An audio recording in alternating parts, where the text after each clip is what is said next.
اوعى تسترخص في الطوب اللي انت هتشتريه لبيتك، لان الغالي ثمنه فيه. حضرتك لما تسترخص وتروح تشتري طوبه زي دي سعرها رخيص، انت بتكلف نفسك اكتر. طيب ازاي؟ يعني بص على الطوبه دي.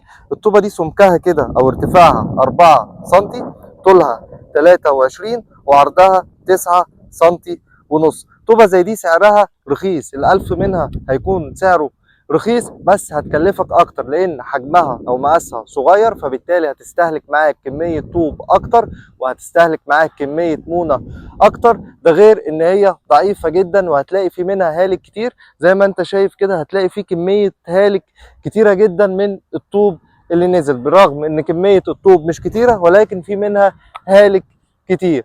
فما تسترخصش ابدا في الطوب اللي هتشتريه لبيتك. هات طوبه مقاساتها ستاندرد.